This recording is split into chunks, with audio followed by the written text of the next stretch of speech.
Okay जी, welcome back to NG Con Academy. And यहाँ पे लाइफ साइकिल पढ़ने से पहले हमने पहले कुछ डिफरेंट पार्ट्स क्लियर करने होंगे, फिर उसके बाद लाइफ साइकिल आसान हो जाता है। पॉइंट नंबर 1, आपको याद होना चाहिए कि एंजियोस्पर्म की बॉडी जो है ये होती है डिप्लॉइड स्पोरोफाइट, क्योंकि प्लांट बॉडी इसकी क्या है, स्पोरोफाइट बॉडी। ये जो डिप्लॉइड स्पोरोफाइट बॉडी है, इस डिप्लॉइड स्पोरोफाइट बॉडी में यहाँ पे 4 इंपॉर्टेंट पार्ट्स हैं। बिल्कुल गौर से मेरी तरफ देखें, 4 इंपॉर्टेंट पार्ट्स हैं इसमें। One is root, stem, third one is leaves, and fourth one is the most important called a flower. अब इसको मैंने अलग क्यों लिखा है? Because these 3 are vegetative parts and this flower, which is the most important one, is called a reproductive organ. Flower के सामने यहाँ पे मैं लिख रहा हूँ reproductive organ. अब इस चूंकि हम लाइफ साइकिल पढ़ रहे हैं तो हम रिप्रोडक्टिव ऑर्गन में आएंगे। इस रिप्रोडक्टिव ऑर्गन के अंदर आपको 4 इंपॉर्टेंट चीजें मिलेगी। एक आपको मिलेगा petals, second one is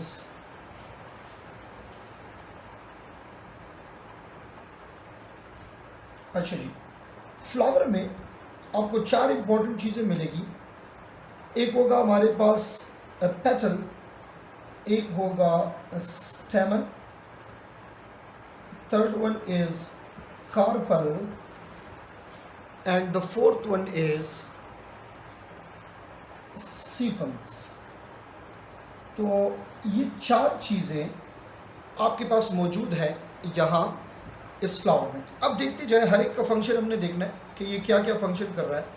These petals are responsible for attraction of insects for pollination.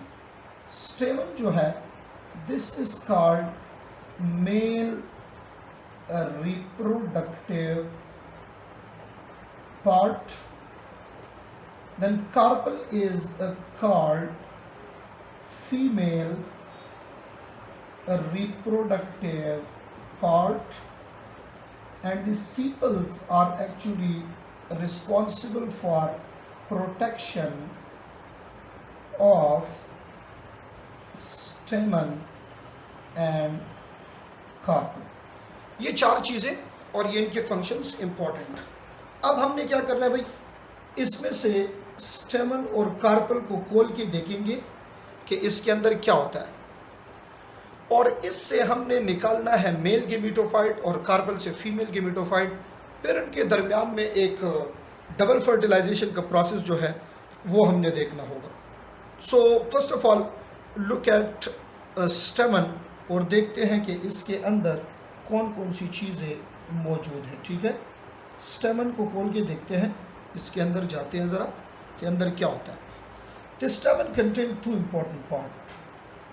One is called anther and the second one is called stock. 2 चीज़ें आपके पास मौजूद हैं, एंथर एंड स्टॉक। अब याद रखें, इस एंथर के पास 4 पोलन सेक मौजूद है। दिस एंथर कंटेन 4 पोलन सेक। जिस सीक्वेंस से मैं जा रहा हूं, इसी सीक्वेंस से आपने इसको सीखना है।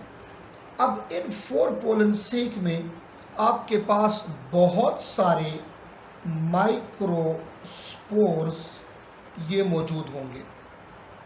अब क्वेश्चन ये है कि ये माइक्रोस्पोर इस पोलन सेक के अंदर कौन से प्रोसेस से प्रोड्यूस होते हैं। So they are produced by the process of meiosis. आप इसको ऐसे सीखे, anther contain 4 pollen sac and pollen sac contain a lot of microspore, and these microspores are produced inside this pollen sac by the process of meiosis.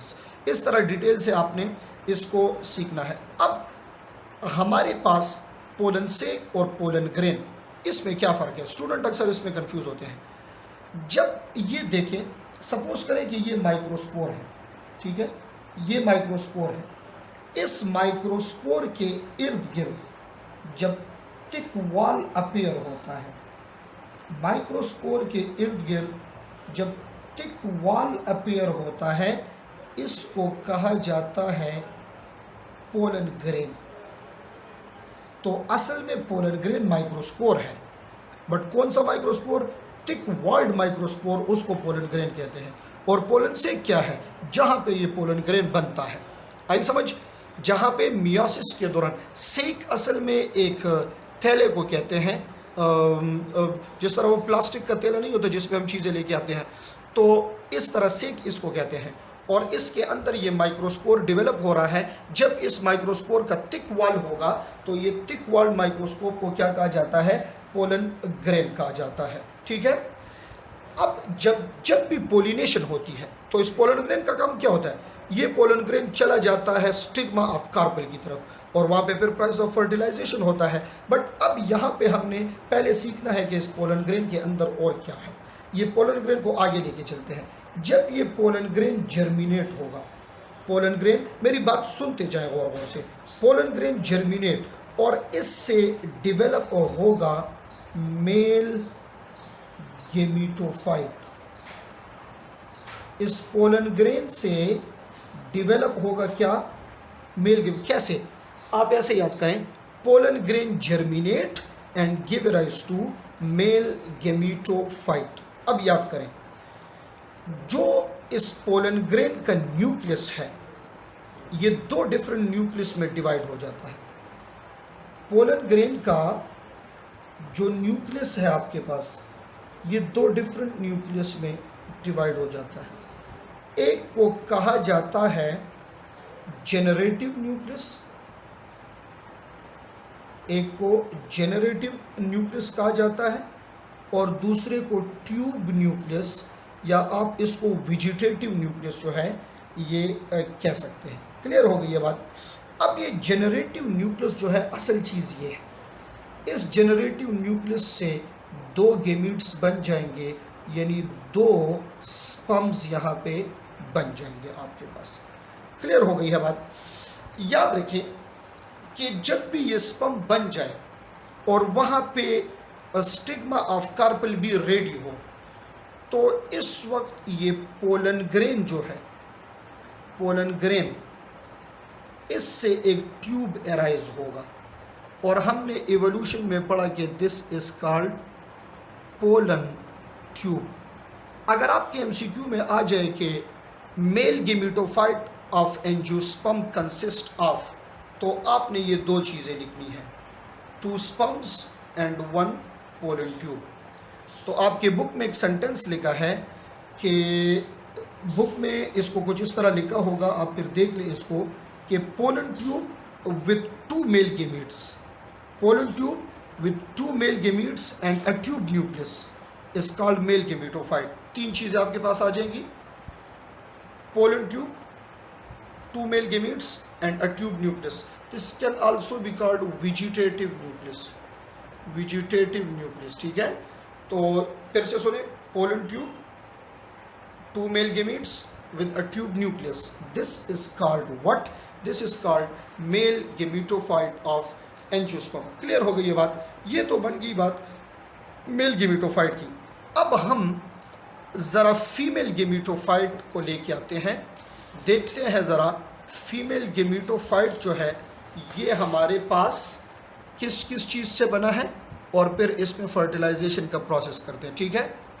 फिर से एक new एनजीकॉन academy आ गया है आपके सामने, और अब इसमें देखते हैं हम कि क्या है फीमेल गेमीटोफाइट। चलिए जी, देखें मेरी तरफ गौर से और इसको समझने की भी आप कोशिश करें। पहले हम यहाँ पे लिख लेते हैं जी कार्पल। अब हम सारी बात कार्पल के अंदर कर रहे हैं। इससे पहले तो हमने स्टेमन की बात की, अब कार्पल। इस कार्पल में 3 चीज़ें हैं। याद रखिए, carpel is female reproductive part, इससे पहले मैं बता चुका हूँ। Stigma, second one is style, and third one is ovary. Stigma, style and ovary, ठीक है। अब देखिए गौर से, मेन चीज इसमें आपके पास ओवरी है, और ये जो ओवरी है इसके अंदर होंगे ओव्यूल्स। अच्छा, जरूरी नहीं है कि एक ओव्यूल हो, इस ओवरी के अंदर ओव्यूल एक भी हो सकता है एंड ओव्यूल्स ज़्यादा भी हो सकते हैं। अब ये जो ओव्यूल है इसके अंदर एक टिश्यू होता है, इस ओव्यूल के अंदर एक टिश्यू होगा, दैट टिश्यू इज कॉल्ड न्यूसिलस। इस टिश्यू को न्यूसिलस कहते हैं, और इस टिश्यू के इर्द गिर्द होगा इंटेगुमेंट। किस चीज़ के लिए? इसके प्रोटेक्शन के लिए। न्यूसिलस इज प्रोटेक्टेड बाय इंटेगुमेंट, ठीक है। अब इस न्यूसिलस में, इस टिश्यू में, इंटेगुमेंटेड न्यूसिलस में कुछ चेंजेस आएंगे। जिस तरह वहाँ पे माइक्रोस्पोर डेवलप होता है, तो इस तरह यहाँ पे इस न्यूसिलस में कुछ चेंजेस आएंगे, और उस चेंजेस के बाद ये बन जाएगा मेगास्पोर। वहाँ पे माइक्रोस्पोर बना था ना, यहाँ पे क्या बन गया है? मेगास्पोर बन गया है। अब बहुत आसान सी बात है, ये मेगास्पोर डेवलप होगा 4 डिफरेंट टाइप्स ऑफ सेल में, और अगर नंबर्स पूछे जाएं तो फिर 7 different numbers, 7 number of cells इसमें होंगे, which is collectively called female gametophyte, और this is also called embryo sac. अब ये क्या क्या चीज़ें हैं? One of them is the most important one, egg. ये एक होगा नंबर में, ठीक है। फिर दूसरा यहाँ पे होगा एक ही एंडोस्पर्म, ठीक है, एंडोस्पर्म। और ये याद करें कि ये वाला एंडोस्पर्म, ये एंडोस्पर्म मदर सेल है, एंडोस्पर्म मदर सेल। और ये एंडोस्पर्म जो है ये असल में डिप्लाइड है, 2n इन नेचर है। इसके बाद 2 सेल्स आपके पास होंगे साइनर्जिड, और 3 सेल्स आपके पास होंगे एंटीपोडल। तो मेरी बात याद रखें कि अगर आपसे नंबर्स पूछे जाए तो देखिए 1, 2, 2 and 2, 4, 4 and 3, 7। फीमेल गेमिटोफाइट, इसको कलेक्टिवली फीमेल गेमिटोफाइट कहते हैं। ये female gametophyte 7 number of cells हैं। बट अगर आपसे पूछे जाए कि how many types of cell are there in female gametophyte of angiosperm, तो फिर आपने कहना है कि 4 डिफरेंट टाइप्स हैं, और वो egg, endosperm mother, साइनर्जिड and antipodal. Clear हो गई ये बात।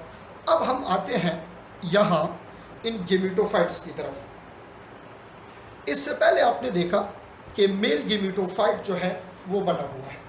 चलें हम ज़रा इसको आसान कर लेते हैं, इधर लिख लेते हैं पोलन ग्रेन, जो ऑलरेडी आपने वहाँ पे पढ़ा है मेल गेमिटोफाइट में। और हमने कहा कि ये पोलन ग्रेन एक ट्यूब एराइज करता है, ये इसने ट्यूब एराइज कर लिया है, ठीक है। पोलन ग्रेन ने एक ट्यूब एराइज किया हुआ है यहाँ पे, और इधर आपके पास मौजूद है फीमेल गेमिटोफाइट। इस फीमेल गेमिटोफाइट में यहाँ एग सेल भी है, और इसमें यहाँ एंडोस्पर्म मदर सेल जो है ये भी मौजूद है। तो जब ये पोलन ग्रेन ये ट्यूब इधर लेके आएगा, तो इस ट्यूब की ये जो ओपनिंग है ये रप्चर हो जाएगी, ये रप्चर हो जाएगी, और इसके अंदर से 2 स्पर्म्स आ रहे हैं, वो 2 स्पर्म्स ट्रेवल करेंगे और इधर आ जाएंगे। एक स्पर्म आएगा एग की तरफ, दूसरा स्पर्म आएगा एंडोस्पर्म मदर की तरफ। This process is actually called double fertilization. आप याद रखिए, this is the characteristic of angiosperms only. Double fertilization किसको कहते हैं? When one sperm fertilize the egg and the other sperm fertilize endospore mother cell, this is called the process of double fertilization. Clear हो गई ये बात? ये double fertilisation angiosperm का character है। अब जो मैं पॉइंट्स लिखवा रहा हूँ वो इंतहाई इंपॉर्टेंट है, कुछ पॉइंट्स यहाँ बहुत ज़रूरी हैं। वो डेवलपमेंट के हैं कि इनमें से कौन कौन सी चीज़ इसमें से और वॉल्स में से ये कौन कौन सी चीज़ें किस में डेवलप हो रही है, ये बहुत इंपॉर्टेंट है। पॉइंट नंबर 1, ये जो आपके पास एग है, एग यानी ऊस्पोर, ये ऊस्पोर ऊस्पेयर जब ये फर्टिलाइज हो जाए, देखिए बहुत सिंपल है, egg, this egg on fertilization, जब एग फर्टिलाइज हुआ तो ये बन गया जाइगोट, और ये जाइगोट बाद में बन जाएगा एम्ब्रियो। एक तो ये स्टेजेस याद रखें, एग को स्पर्म ने फर्टिलाइज किया, fertilize egg is called zygote, zygote develop हो गया एम्ब्रियो में। क्वेश्चन ये है, इस एम्ब्रियो में क्या है, इस एम्ब्रियो का स्ट्रक्चर हमारे पास क्या होगा। This embryo contain 3 important thing, one is a hypocotyle, the second one is plumule, and the third one is cotyledon। आप समझ लें, गौर करें, this is the central part plumule, इसके इर्द गिर्द ये अटैच्ड cotyledon, ठीक है, ये cotyledon अटैच है, एंड व्हाट इज hypocotyle, ये एक स्टॉक यहाँ पे लगा हुआ है, this stock is actually called hypocotyl. Clear हो गई ये बात, ये हमारे पास इसके एम्ब्रियो का स्ट्रक्चर है, ये तो फर्स्ट। सेकंड आपके पास इसमें मौजूद था फ्यूजन न्यूक्लियस। फ्यूजन न्यूक्लियस जो है ये किस चीज़ में डेवलप होगा। अच्छा पहले तो ये सीख लें, ये फ्यूजन न्यूक्लियस जो है ये आया कहाँ से है। जो सेकंड स्पर्म को हमने एंडोस्पर्म मदर से कंबाइन किया था, ये देखिए दिस इज एंडोस्पर्म मदर, तो जब स्पर्म इसको फर्टिलाइज करेगा, देखिए ये 2n एंडोस्पर्म मदर है, तो जब स्पर्म इसके साथ आके कंबाइन हो जाए इससे 3n बन जाएगा ना, this 3n is actually fusion nucleus, ये इसको एंडोस्पर्म आप कहते हैं जनरली। तो अगर आपसे पूछा जाए एंडोस्पर्म बिफोर फर्टिलाइजेशन तो ये डिप्लाइड होगा, और अगर एंडोस्पर्म आफ्टर फर्टिलाइजेशन तो ये ट्रिप्लाइड होगा। ये फ्यूजन न्यूक्लियस जो है ये न्यूट्रिटिव पार्ट यानी एंडोस्पर्म में डेवलप हो जाता है। एंडोस्पर्म और इसके साथ ब्रैकेट में लिख लें न्यूट्रिटिव इन नेचर, ये न्यूट्रिटिव होगा। फर्टिलाइजेशन के बाद अगर आप ओव्यूल देखें तो ओव्यूल मैच्योर इनटू सीड, ये पॉइंट्स इंतहाई ज़रूरी है, इससे एमसीक्यूज आ सकते हैं। जो इंटेगोमेंट है, इंटेगोमेंट, ओव्यूल तो सीड में डेवलप हो गया, और ओव्यूल का इंटेगोमेंट जो है ये डेवलप हो जाएगा सीड कोट में, and that seed coat is actually testa and tegmen, testa and tegmen, ये हमारे पास सीड कोट है। जो वॉल्स ऑफ ओवरी है, वॉल्स ऑफ ओवरी जो है ये किस चीज़ में डेवलप होंगे, ये डेवलप हो जाएंगे फ्रूट बॉडी में, डेवलप हो जाएंगे फ्रूट बॉडी में। और जब कंडीशन फेवरेबल होगी तो यही जो आपके पास सीड है ये जर्मिनेट होगा और इससे एक new sporophyte angiosperm plant body ये बन जाएगी। क्लियर है, these points are very important. Egg into on fertilization, zygote into embryo, जो एंडोस्पर्म मदर है this into fusion nucleus is nutritive, ovule into seed, integument into coat, and walls of ovary into fruit body. This is all about double fertilization and development of a new angiospermic body. Page number 206 का and और 207, इस पे जो points लिखे हैं developments के ये बहुत ज़्यादा इम्पॉर्टेंट है। और जिस तरह ये एंजियोस्पर्म के ये पार्ट्स मैंने स्टेप बाय स्टेप कराए हैं एक फ्लो चार्ट से, फ्लो शीट से, इस तरह आप इसको याद करें और नोट करें तो फिर आपको थ्योरी पढ़ने में भी आसानी होगी, और मसला ये नहीं होगा कि आप थ्योरी पढ़ रहे हैं तो आपको चीज़ों की समझ नहीं आ रही। हर एक चीज़ ईच एंड एवरीथिंग मैंने यहाँ एक्सप्लेन कर दिया है लाइफ साइकिल में, तो ये इंतहाई इम्पोर्टेंट है and you have to learn all this thing. और कोशिश करें कि टेक्स्ट बुक जो है वो आप साथ साथ वर्ड बाय वर्ड पढ़ें, और फिर जितने भी इसके प्रैक्टिस एमसीक्यूज़ हैं वो अटैम्प्ट करें ताकि आप ईटा के लिए कंप्लीट रेडी रहें।